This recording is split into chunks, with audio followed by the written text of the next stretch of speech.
customer, because he was a contract manufacturer for Merck, is telling me that my delivery performance to them is only 60%. And if you don't raise your delivery performance, I'm going to take my business elsewhere. So literally, it was at a whiteboard in the office where they assigned me to, and he said, what I really need is a visibility tool to show everybody on the shop floor which orders are running behind schedule, so it's very clear to them which ones they should run next. The OR guys would call it a sequencing tool. He called it flow path health.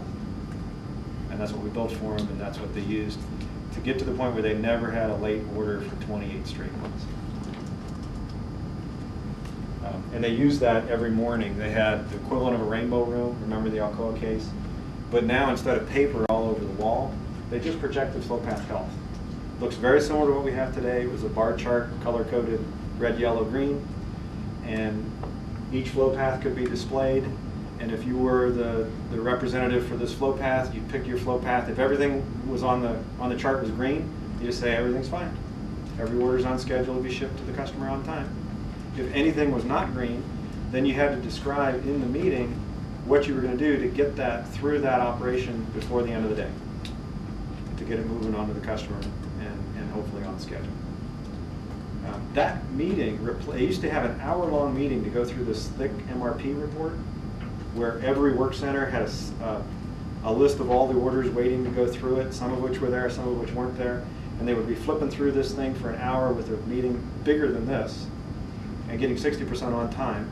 They replaced that hour-long meeting with a 5-minute meeting where they projected flow path health on the wall, and they didn't miss an order for 28 straight months. Really fun case study.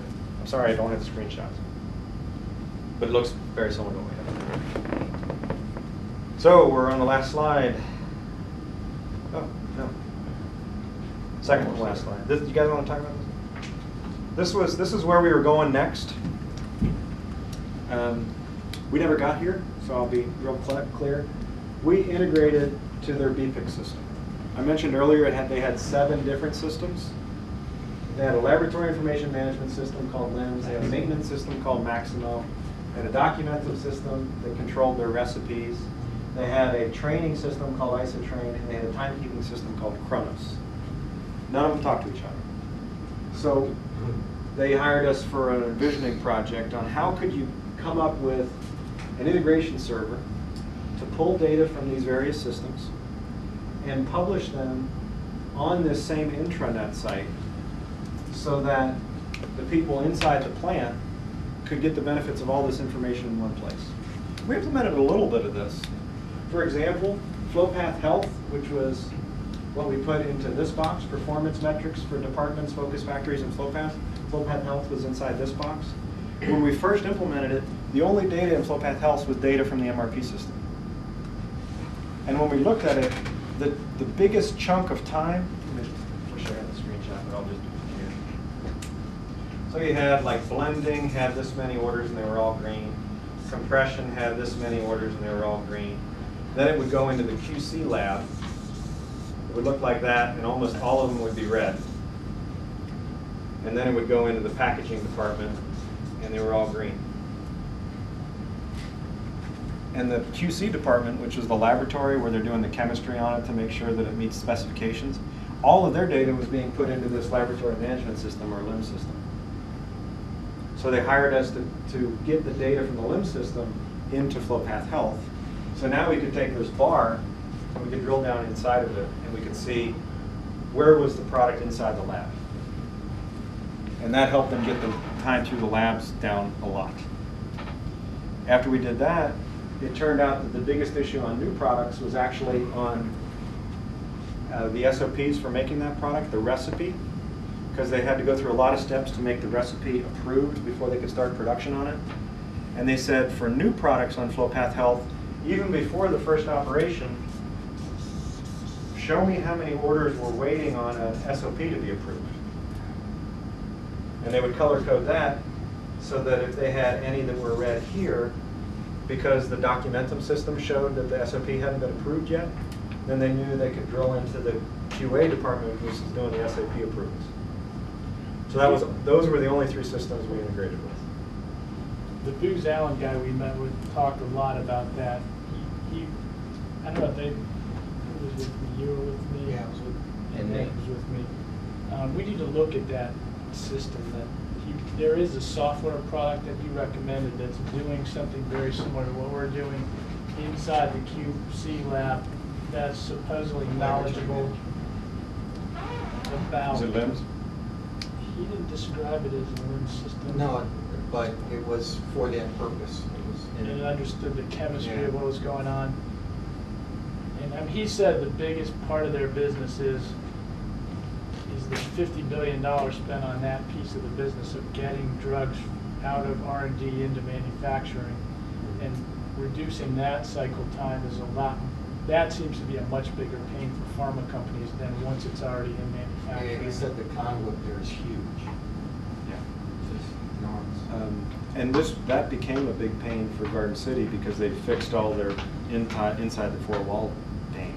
I remember the very first slide was the mission of Garden City, and their mission was to get new products to the market fast. So they were starting to look into that SOP system,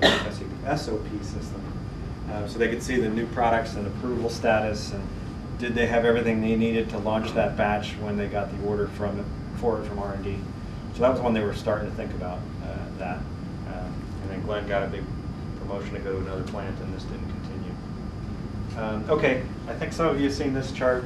This is the dollar savings that this plant got just from the inventory reductions.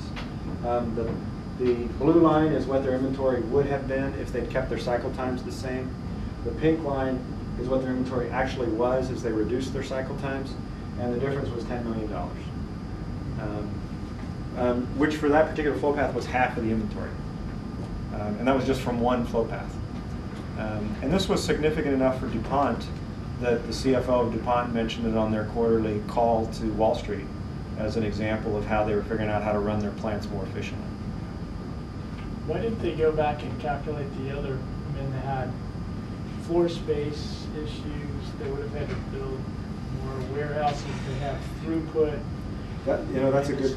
I'm glad you reminded me of that. They had planned to have to build a new warehouse off-site because if they hadn't increased their cycle time, they knew they couldn't store it on-site.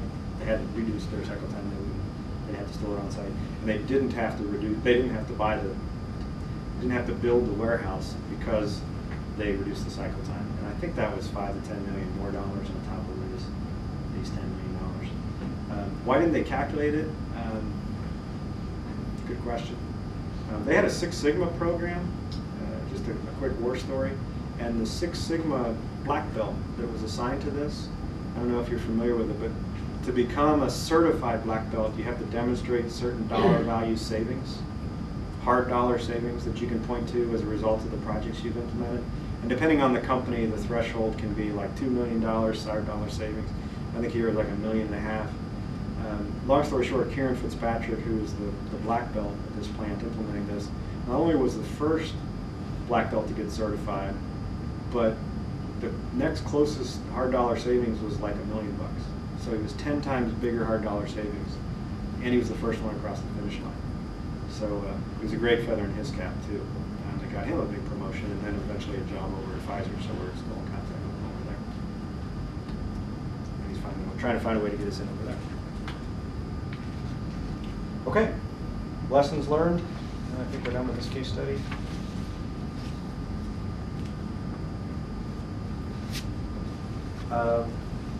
Keep in mind this was at a trade show and I was drumming up leads. Ensure that your systems are timely and accurate. That's all the phase 1 stuff they did to make sure they had accurate routings and barcode transactions. Identify your flow paths, that's the define step. Before you do that, it looks like this big ugly monster, and after you do it, you can break it out into pieces. Establish metrics and metric ownership that are going to align people's behavior to the success of the flow path instead of the success of the department. Use pull scheduling. Continued improvement requires faster changeover and smaller campaign sizes. This was something we talked about in the screenshots. After they picked some of the low-hanging fruit, they went out and they had to find improvements on the shop floor like SMED. We led a SMED project to cut changeover times. Eventually, you pick up all the low-hanging fruit, and you got to do continued improvement with more changeovers and things like that. And then the plug, utilize external strategic partners like SAK to accelerate your implementation and complement internal schemes.